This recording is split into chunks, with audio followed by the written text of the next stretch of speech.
are here in San Mateo, California, near San Francisco. We're at San Francisco Bay. Can you see the map?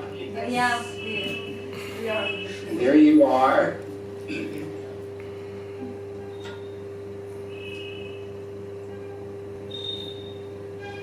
And we are all around the world. We are 12,500 kilometers from you. So we are communicating halfway around the Earth, halfway around planet Earth. It's a miracle. And we can do that now. You and we can do that. So the distance is closing. The distance around the planet is closing. And now people can come together and realize each other's humanity now. So debate is a winner and a loser. When we go to a debate, we want to leave hoping that somebody has won my point of view. So what is dialogue really? It is about listening to learn from the other person. We listen to somebody else with an open, not only an open mind, but also an open heart. And sometimes that person has views that are unlike our own. And rather than resisting them or pulling back and thinking what I want to say next or arguing, it's to make that decision that I'm going to keep listening and listening and listening until the person is really finished speaking and I can take in and absorb something new. And then also, in good dialogue, you can explore the other person. You can ask questions, you can clarify. But it's not about discussion, it's not about conversation, and it's not about debate. It's about listening to learn. We also say in our dialogue activity that an enemy is one whose story we have not heard. And when we see somebody new who maybe doesn't look like us or comes from a different tribe or clan or village or religion, we often make assumptions about their life and who they are. So in dialogue, we begin by sharing our personal stories. Who are you? Who am I? Where do we come from? And what has meaning for us in our lives? And that's how we begin to get to know each other so that we can move into deeper, more important topics beyond that. Rather than starting with an issue, it's more important to figure out who is in the room and why than starting with an issue and arguing about it. So that's the experience we're going to have today. So in a few moments, you will have the opportunity to share your stories with one another. But to have a feeling for that, I would like to begin, and I will share my story briefly so that you will have a feeling for a story. So I was born, my faith tradition is Jewish, and I was born in northern Minnesota, where my ancestors came from Russia and Hungary and Poland and the Czech Republic. And I was born just before World War II, just before the Holocaust. And when I was first alive, everybody around me was Jewish. And my grandmother used to remind me that one day we were walking down the street by the synagogue, and I asked her, "Grandma, is everybody in Duluth, Minnesota, Jewish? Is everybody in my town Jewish?" Because that was my world. And they had all come from my mother's side from Russia. And that is my grandmother with her shoulder, leaning on the shoulder of my great-great-grandfather. When I was a boy, this is my Uncle Sidney. I had 5 uncles, and they were soldiers, and they went to war. They went to World War II. And they all came back, fortunately, but they were my heroes. My uncles were my heroes. Soldiers were my heroes. And I grew up thinking that war was important and that war was inevitable. And my heroes were soldiers. But as I got older, I became very, very interested in communication. And my hobby, this was long before the internet, my hobby was radio, shortwave radio. And so I had a radio station in my house. And I learned about people all over the world because I could speak and communicate with them. And as I got older and learned more about life, war was not so interesting to me anymore. And I experienced the pain of it. And I experienced people coming back, different human beings. And some people did not come back. And I became disillusioned and hurt by war.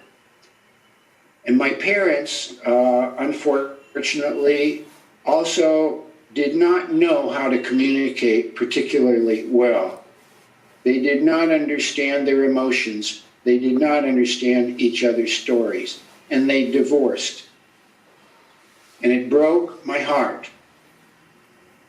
And my parents' divorce broke my heart, and the wars broke my heart. And then I met Libby. She was not Jewish, so we were an intermarriage. And we learned from each other, and she filled my heart. And then we had our first child, Eleanor, and it changed our life. And not only did the birth of our daughter change our life,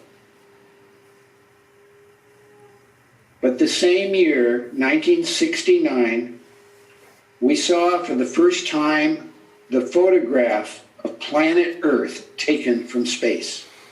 We saw our Earth for the first time, a photo of it. And we were never the same after that. And our children grew, our daughter and our son.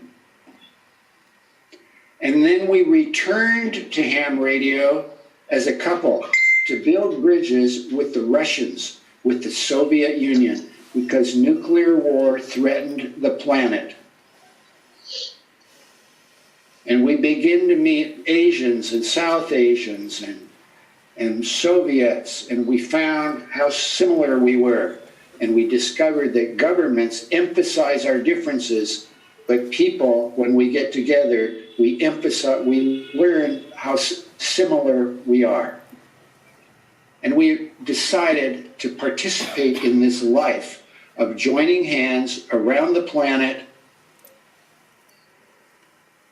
appreciating one another's faith traditions that give us that mystical connection to the interconnectedness of all life. And that as we learn each other's stories, we expand our identification. And we never lose our own story. We never lose the story of our family. But we learn the stories of our neighbors and of others in our country. And we break through that shell like an eggshell that allows us to know all of life, all of humankind, that all is one. And we begin to bring people together, hundreds and hundreds of Israelis and Palestinians, Muslims, Christians, and Jews. Hundreds and hundreds we brought from 50 different towns in Israel and Palestine to live together and learn how well they could communicate. And then we were invited to Nigeria, where we brought several hundreds of Muslims and Christians together to have a similar experience. And then we met Sohini and Archimitra. And this is another step along the journey. A step to be here together with us, all in your room today in Kolkata, to live what Libby was saying about dialogue communication, to share our stories. And so that is my story. And you see on the screen Sohini Baduri, who is visiting, Aditi Baduri, who is visiting in Kolkata today, but could not be in the room with you. She is from Delhi. She is watching, and she is going to introduce herself before you. We have known Aditi for 18 years, since the early 2000s. She is a social worker, a journalist. She probably will write stories about this. We're depending on you. And she wanted to say hello to you. Hello, everyone. It's such a pleasure to be connecting with all of you today. Thank you so much, Libby and Lenn, for telling me about this yesterday. Actually, you've been on my mind the last couple of days, and I'll write to you separately in an email about it. So it must have been some kind of telepathy. And I'm really excited to know about this. I know what Euphrates is, but this organization seems kind of similar. And it sounds kind of familiar. I didn't know there was a Kolkata chapter, and I'm hoping to catch up with them after this is over in the coming next few days. So hello, everybody. I think Libby and Lenn gave quite a mouthful introduction about me. I really find it difficult to talk about myself and from where to start, and it's all jumbled up and confusing. I think that as we go along our way, we get to know each other better. But yes, they are like my, how do I say, they are like my angels, guardian angels at a distance. They told you, we've known each other for 18 years, and they've kind of been my mentors. I've learned so many things from them. And as of course, interfaith and living room dialogues, and a little bit connected to this is that 2 years ago, I started this very, very small initiative to involve women in interfaith dialogues between women, just women. Because I think that women have a very important role to play. And most of the times for those who are born into a belief system, we learn our faith, our traditions, the very first things about our faith and traditions, usually from our mothers. But I think that the role of women in religion is also a neglected one. And my personal belief is that is what, because women are not allowed into certain spheres of religion, or they are like made to be invisible at some critical times, and that is why I think there is a lot of misunderstanding and even religiously motivated violence, radicalism, and that is one aspect that I would like to learn, and I'm trying to study and learn about. So I started this very small initiative. It's called the Women's Peace Project. So I hope we can explore ways to connect and cooperate in it together, as we get to know each other better. Thank you so much, Aditi. I'm sorry. I sounded all jumbled up, I know. I'm sorry that you'll have to leave the screen now, but it was wonderful for you to be here and to introduce yourself and to know that all these sisters and brothers have somebody like you who is a global journalist and who can help tell their story in the future. Thank you so much. And it's wonderful to see you. Yeah, we've missed you. It's been a while. Yes, me too. Okay, all the best. Thank you, dear. So now each of you will have the opportunity to share in pairs your personal story.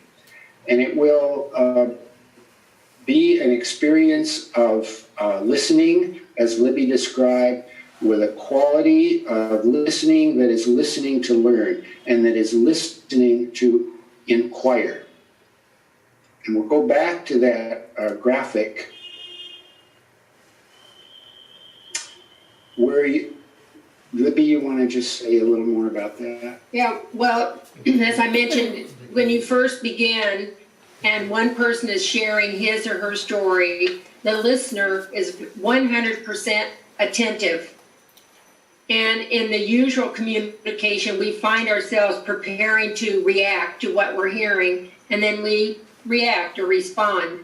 But the experience you want to have today with dialogue is you begin by 100% attention, and you keep listening and listening until the time is up and the person has finished his or her story, and then there will be several minutes where you can inquire more to clarify.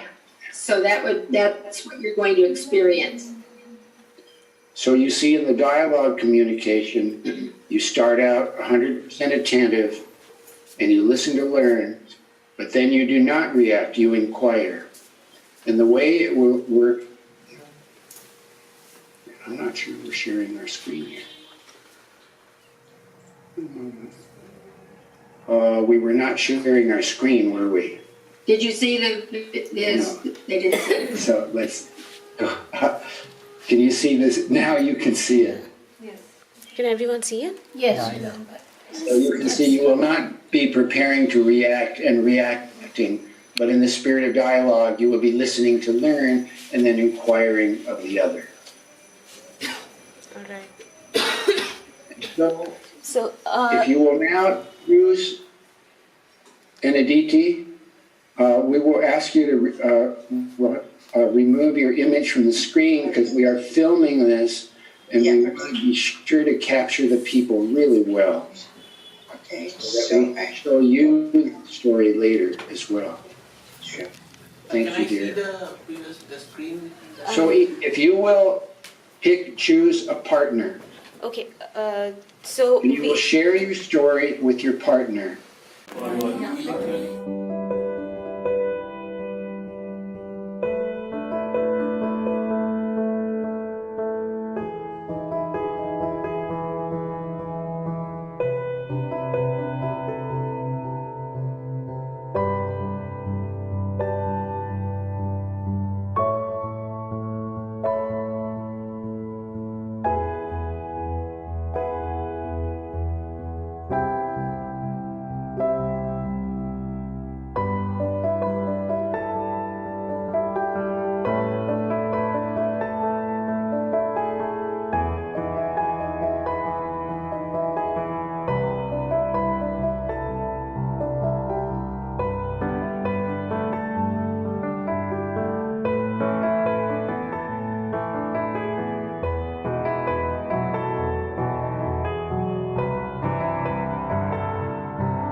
You were such beautiful participants. You were so generous with each other. You were generous with each other. It's very, very exciting.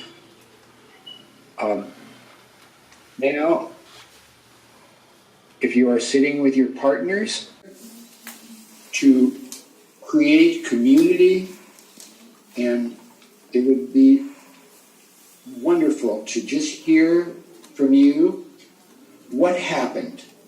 What happened with your pair? What did you hear? What was it like to be listened to? What happened? Please. We have exchanged our story, and we had some questions also, just to know the little bit about the details of what Mr.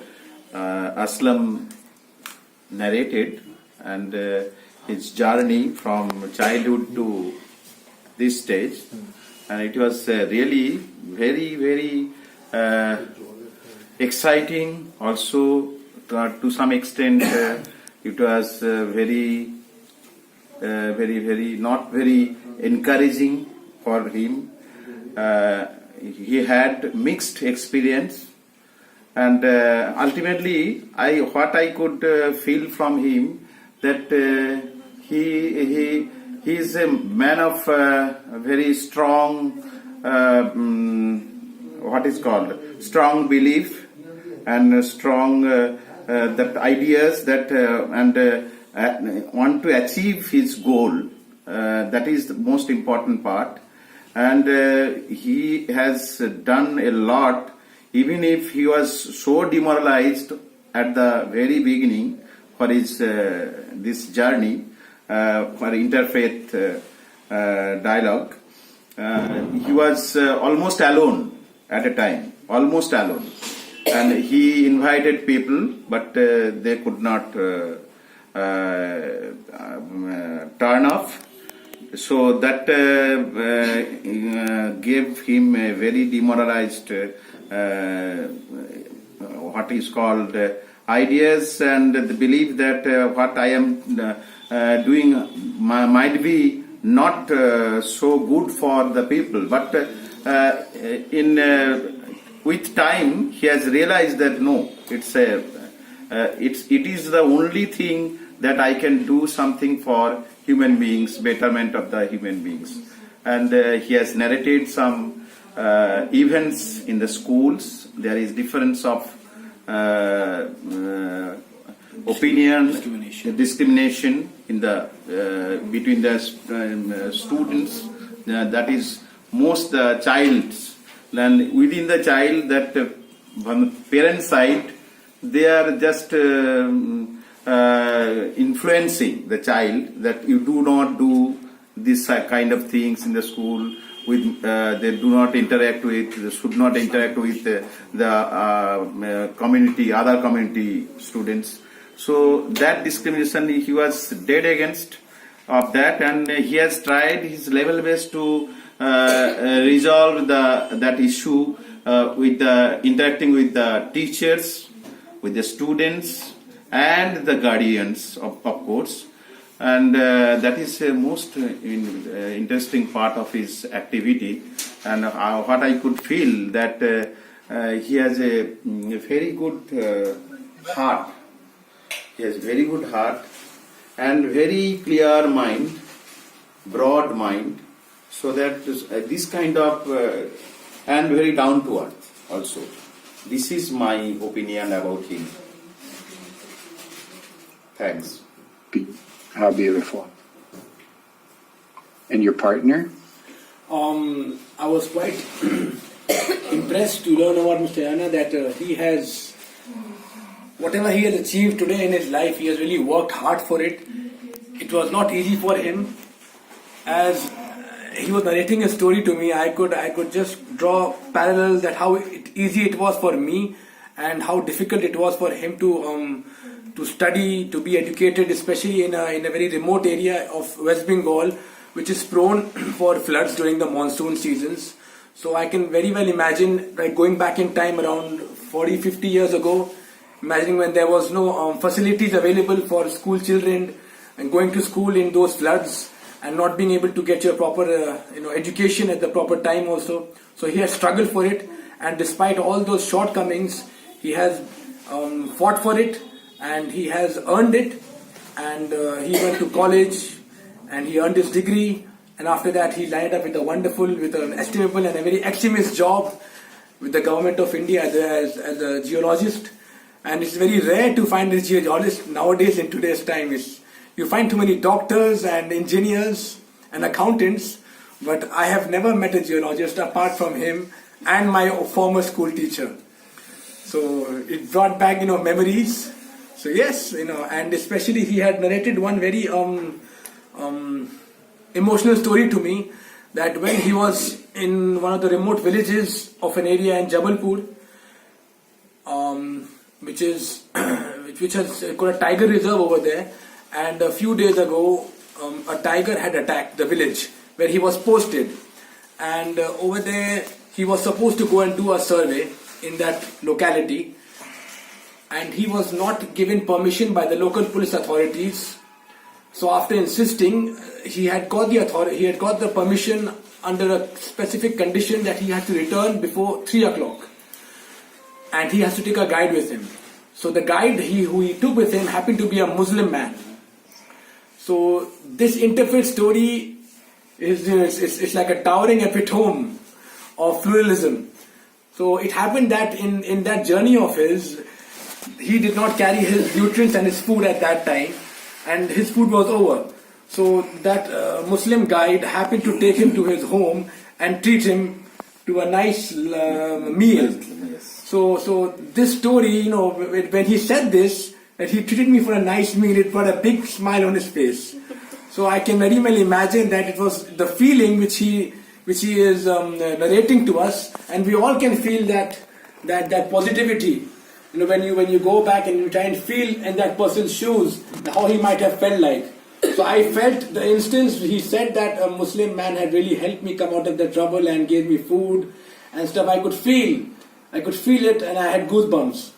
So yes, these are the interfaith stories that we need to keep on exchanging, because it is not education. It's just not going to help us. It is about storytelling. Because when you tell stories about each other, you can build bridges. And if you do not exchange ideas, you're going to be burning bridges. So it's a very simple equation that you need to exchange ideas. And the first step to winning this battle against hatred is listening. So experiential education. Experiential education. Yes. Story. How beautiful. Thank you so much. Obviously, the two of you listen to each other really well. That's very nice. So who else would like to share Please. about your experience? Any part that you want to share? What had meaning for you, or what specifically would you take away from your experience? What will you remember?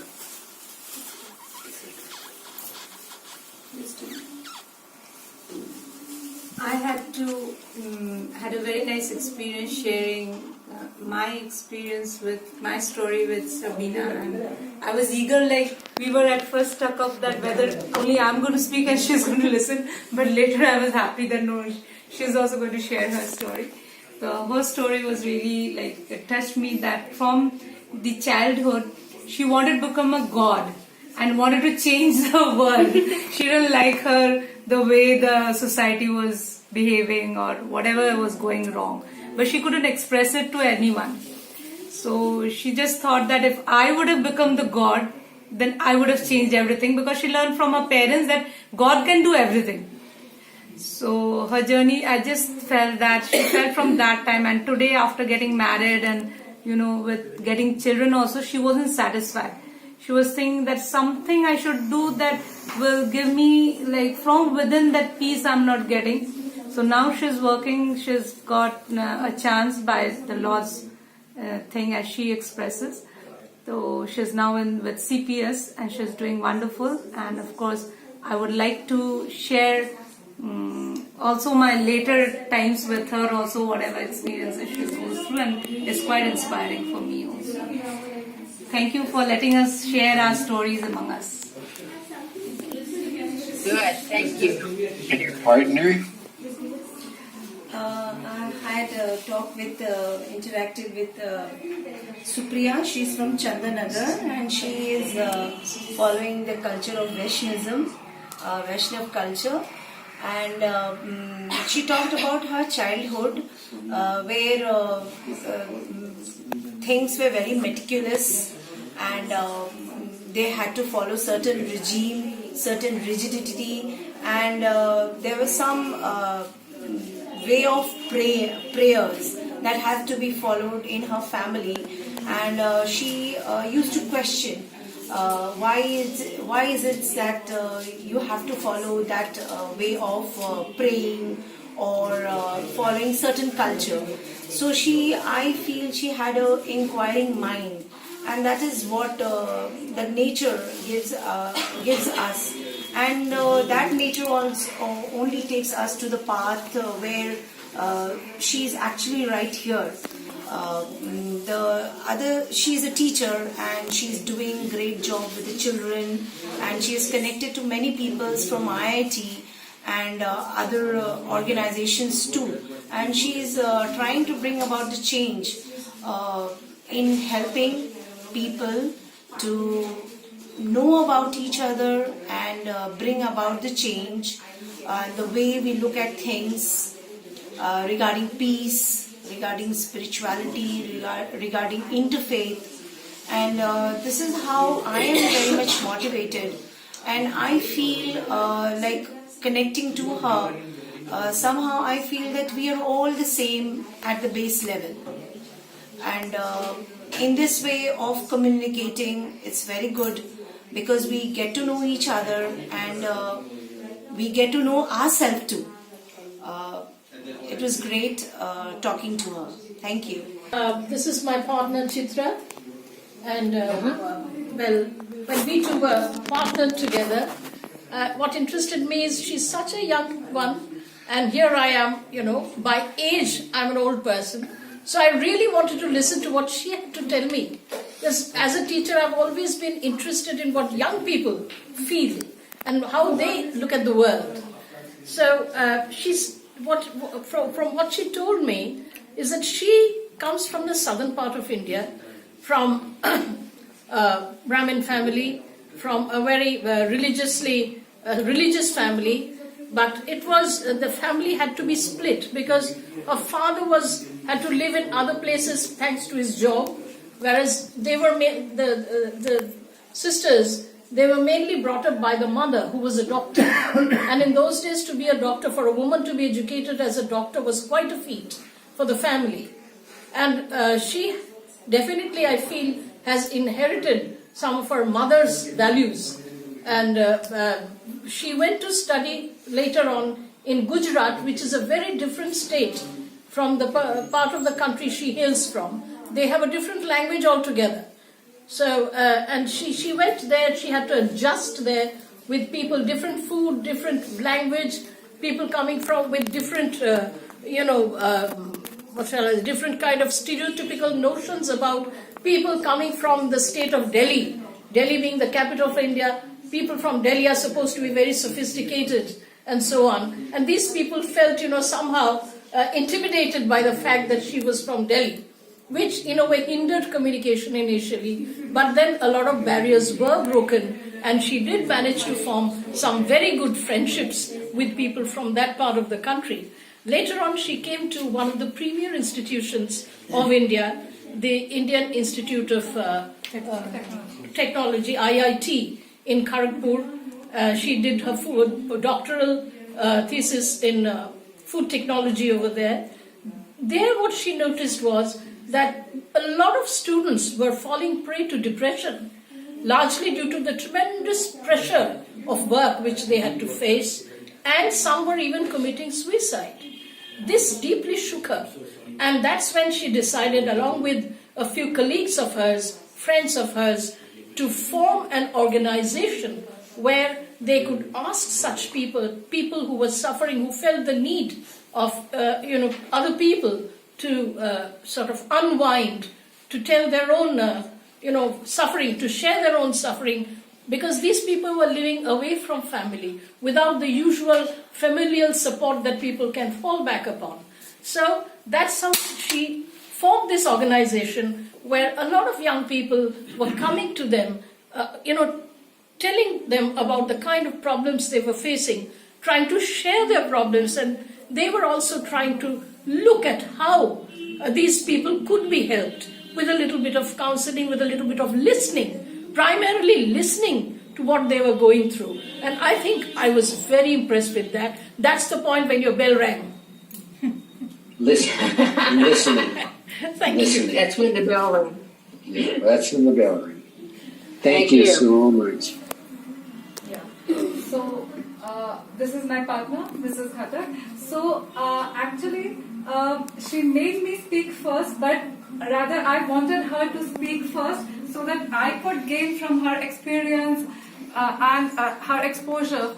So, but what I basically learned was that in spite of the tremendous turbulences that occurred in her family, her parents' life and her own personal life, that she could take the good out of all the situations. I would like to share one incident that really shook me. That in West Bengal there was a time where Naxalite there is a faction of society which was called as Naxalite movement. So what they did was they did not find establishment with the establishment of India. They had some quarrel. So they were at war with the government of India. So how they were mistreated, how they were persecuted, how they were oppressed by the by the police, by the government officials. So they had a real first-hand impression of what they had to go through. But in spite of that, it never hardened her heart, and moreover, it made her introspect and think why the people are behaving like this. What is wrong? Why can't they be more open-minded? And so it made her more open-minded to look at all the phases and aspects of how people think, how people react, and why do they do that. And the next phase in her life, when she was a lecturer in a reputed university in Kolkata, she got a chance to interact with a different set of people that she had never interacted with before. It was a LGBTQ foundation. In India, it's a very big thing. So at that time it was banned to have an organization of LGBTQ people. So, but still, she became a member of that society to help them out, and still, I think you are still a board member. Trustee. Yeah, she's a trustee of that organization till now. So, in spite of her cultural background, she has always maintained her open-mindedness and showed all the epitome of values that we hear about only. But she has been an example of that. So I'm really, really happy and inspired to have her association. What a beautiful story. Yeah. Thank you so much. Yes, wow. Lots of inspiration in the room. I was very privileged to have a discussions, learning the story from Priti. She's very enthusiastic, and what was the important part for me to hear that she did her education from really such a pristine university in India, with biotechnology. And I asked her, and she's now planning. They have started an organizations, really NGO, non-government organization, and mostly people that who goes to the university and study, they do their post PhD to this, goes to other country and follow up, and they like to get a job. But what she has started, really good cause. So, which was very much motivating to me, very inspiring. Because of the time, I won't go to every details. But what was really attractive, what was really intriguing and inspiring, is they have amazing energy and they believe in oneness. She believes in oneness and have also been interacted with spiritual leader that she's learning from and sharing her feelings about her spiritual practice path that she had exposure from the childhood and thinking many ways, but as she's growing, she's realizing many positive things, and I'm very happy to be engaged with their actions that they're doing. So this has been such a privilege and honor. Yeah. Thank you. Thank you. So hello, it was really a great experience to talk to Mr. Vishwadev. So as I heard from him, he belongs to a family of like his father was a yogi, like a religious leader kind of, so who has ashram in Himalayas and their hometown. So he got in as a gift from the father that position, like son of such a great yogi. So everyone used to give him such a respect. Like in Indian culture we have, like if some guru or the son of guru comes, we wash their feet and all those things. But he never liked those things. That shows how humble he was at his position.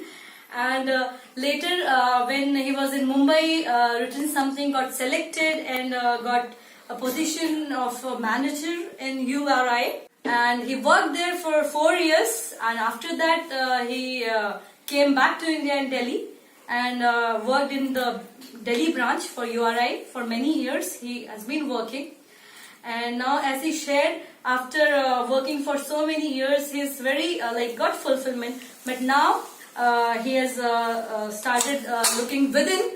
And he told me one nice thing, and for everyone I would share, that he's a very good mridanga player, like an instrument we call mridang, tabla. So he's a very good learned mridanga player, and whenever he felt stressed or sometimes, he always found that music as as a medicine for the stress, and that what connected him with divinity. So that's what he shared with me, and I really felt very nice to talk to him. Thank you so much. Thank you. Anybody else want to share? Okay. Yes, Sujodev boss and I were partner here, and what Sujodev told me about his story, it is really inspiring, and the most thrilling part of the story was to me that I want to share is that when he was telling his story, it happened to me that I started feeling that as if I have seen him somewhere, and we are coming closer, so closer that we are becoming one, we are becoming friend, although I didn't meet him earlier. And now, What will you not forget? Yeah. What will you not forget? What will you take home about his story? Sujodev actually told me his story is that he is from a very prominent family, that is one of Indian freedom fighters family. His forefathers are Neta. We hail him as Netaji Subhash Chandra Bose. He is a very famous freedom fighter in India, and he hails from that family. And when he told me about his the Naxal period, about his family and the disruption and the disturbances that they had during that period, and how his parents cope up with the situation, and how in his journey, where he is a linguistic student in Jadavpur University, and basically he was an atheist, as he told me. He has something about atheism. Then he read philosophy, and after reading philosophy, he could just coordinate with himself that philosophy is actually leading towards religion, and there is something to heed to, about religion. So this was something I am taking home from his story. It was a very humbling experience listening to a real life story of stuff that I'd already read in books. I'd only read in books. I was particularly touched by the stories of how communities can be isolated, or how we sometimes grow up without dialogue. And we have here the Mixed gender. And You are the model of mixed gender. That takes courage also. age. Hello, Libby and Lenn. Generations. Yes, generations. So what did you experience with each other? Mr. Ghatak here, he's a very lovely man. He didn't have a partner, and I was the only member from the core team who he was not familiar with, so I had to step in. And I had a very lovely chat with him. He first started to talk to me about how his grandfather, he was also a victim of partition, and how he moved here as well. And the same happened with my grandfather as well. And there's this thing with people who have similar roots to certain places. We just bond instantly, and despite the age gap, we really did bond very well. And he has had a very interesting life, from being a librarian to a lawyer. He has tried everything out there, and he's also extremely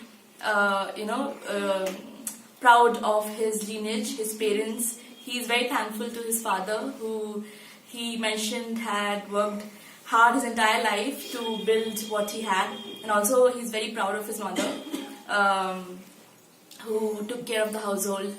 And he's also very proud of his current family. He's Artumitra's father, so he's very, very, very proud of his daughter, and also his lovely wife. In terms of, we also spoke about faith. His ideas on faith are very similar to mine. I don't really align myself to any religion. I believe that there's one God who looks, over all of us, and we matched on a lot of different levels. I'm glad you two got to pair up. That's perfect. What would you like to share? Yes, I am Mr. A.K. Ghatak. It is a great pleasure and privilege that I am sitting before you. And the one thing is that I am roughly a 70 years old man, and my partner is 21 years old. So there is a lot of generation gap, but in spite of that, we reached one unanimously believe there is some God, whatever the name is, a spirit or other things. And I am really grateful to her, because I am just remembering my teenagers and the young agers, how I spent my life at that time. That's all. That's all. And to be eager to discover this next step. How are we going to move closer to one another? Is there anybody in the room who would like to just hear from a couple of people about what you experienced in the whole room? What touched you? What occurs to you?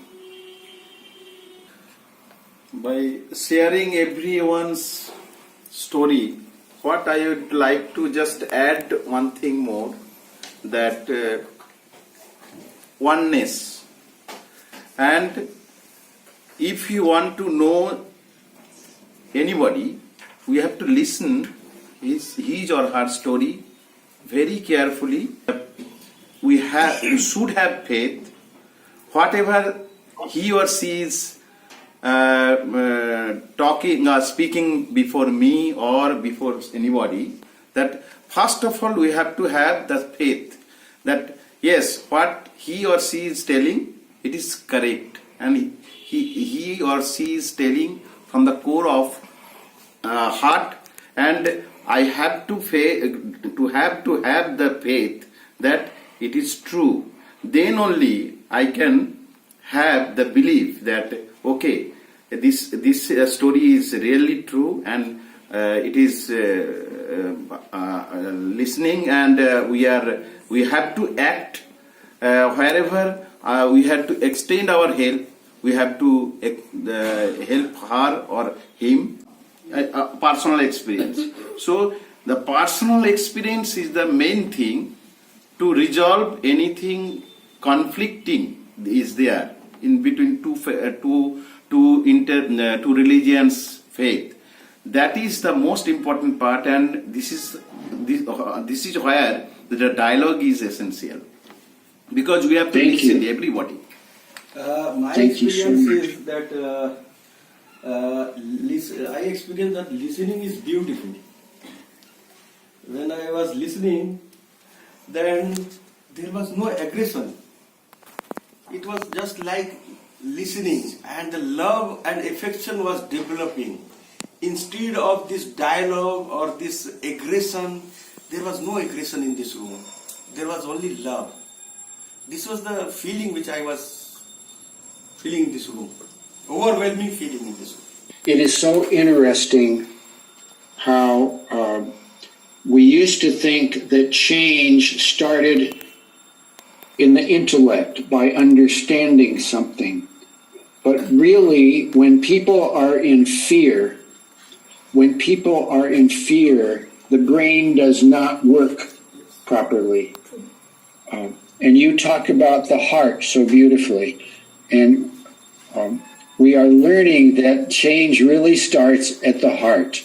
And once we make the heart connection, the heart seems to send a message to the brain saying, you're safe now. It's safe. You can start to be creative. You can start to think properly and imagine a new future together. And you describe your heart. You are a person of great heart. And thank you for making it so visible to everybody in the room at 8,000 miles away as well. I wanted to add one thought that I hope from today, this evening, this experience has inspired you to take it beyond the room. Because one thing we know, when you have the experience in the room, and if it just stays in the room, then it's not big enough. What you all have now is the ability to take this positive experience of listening and knowing the power of story beyond this group of people. And you can begin to practice it in your larger community. And if your community is like our community, we know that there's a huge, great need for developing these listening skills, and especially for caring about each other in ways that up until now, perhaps we've been hesitant to do. We've been fearful. But we know, because we all share this planet, because we're all interconnected and interrelated and interdependent on it and each other. Now is the time for us to build these relationships and these bridges, and you know how to do it, and you all did it beautifully, and we are so privileged and happy to have been able to experience that with you and to see how well you did it. Mm-hmm. Thank you so much. Thank you. Thank you. Libby, And some people talked about age and being old, but we are here to tell you that there is no retiring. We don't retire, we refire. And we have been married for 51 years, and as long as we're breathing, we're going to keep bringing people together, right? Can we agree? Yes. From Indian Pluralism Foundation and Susamskar Foundation, all of them helped us bring this beautiful group of people together, and also Arun Ghatak, Bonani Ghatak and Tapan Jana for all the logistical support they have given us.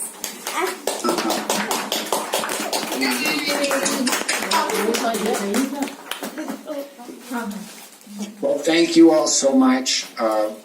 You are on the leading edge of life. You are the living examples of what is possible, and you can see how simple this is. It's not expensive. You don't have to have a university degree to sit down and listen to one another's stories. And now let's make this happen, and let's maximize technology and maximize every time you see somebody on the street. Just keep gathering your stories of engagement, and we will be here for you, and we love you. And Thank you. Thank you. Good luck. Carry on. Namaste. Namaste.